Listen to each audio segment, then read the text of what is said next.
So we have some vocab words today that they aren't new, but we're just going to review them. So once we're finished with this, you're going to paste this into your vocab section. So just glue it in there. So the first thing is a linear expression. Now this one might be a new vocab word. So a linear expression is an expression, so it is not an equation. So that means it will not contain an equal sign. So an expression is different because it does not have an equal sign in it. So a linear expression will only contain terms with the four basic operations. So that means adding, subtracting,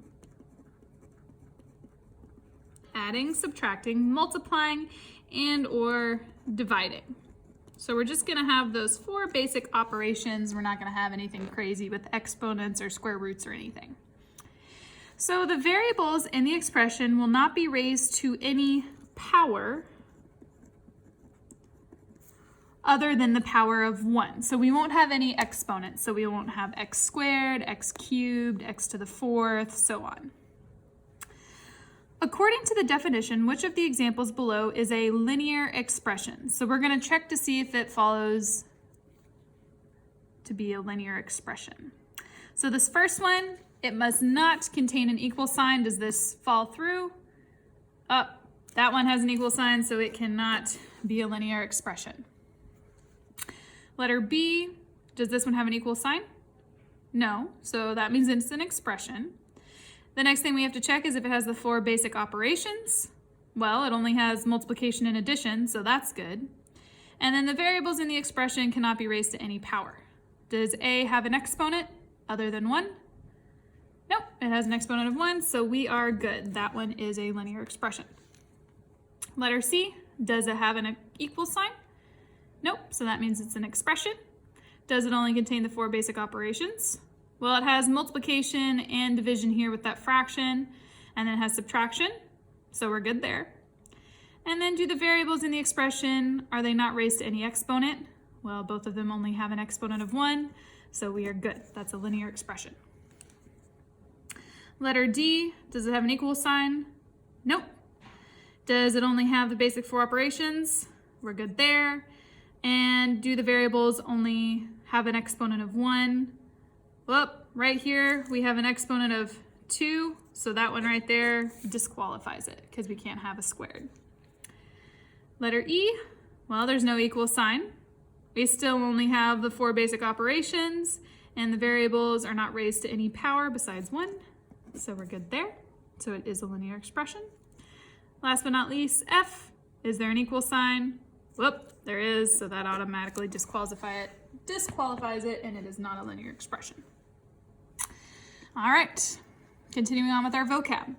A variable is a letter that takes the place of an unknown number. And we already know that. We talk about variables all the time. So we're going to circle or highlight the variables in the expression. So we are looking for all the letters. So right here, the variable x and the variable y. Those are our two. Now, coefficient, this one might be the one that you struggle a little bit to remember, so that's why we're reviewing it.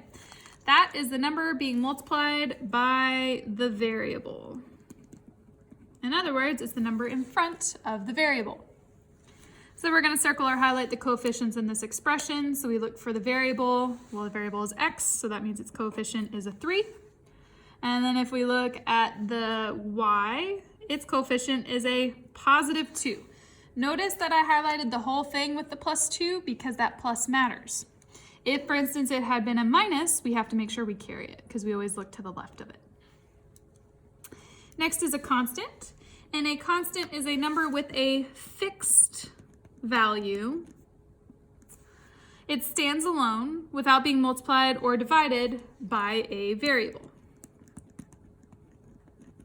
So in other words, a constant is just hanging out by itself. It's all lonely out there.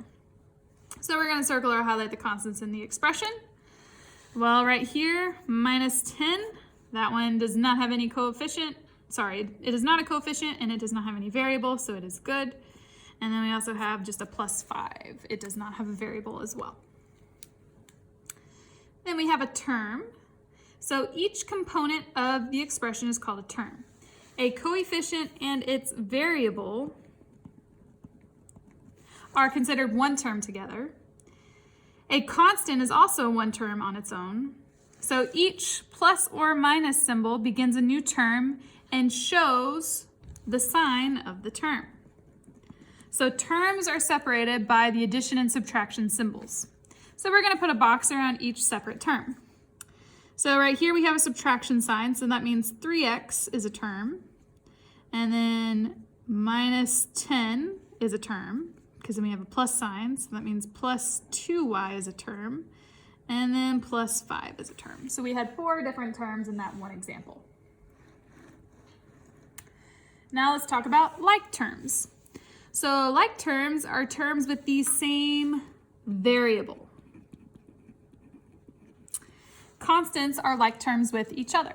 So we're going to look at this expression here. What are the different variables you see? Well, we see an x and we see a y, and we also see some constants thrown in there. So let's start first with the x's. So if we look for all the x's, the first one we see is a 3x, so we're going to organize it underneath. I'm going to cross it off now that I've used it. Do we see any others?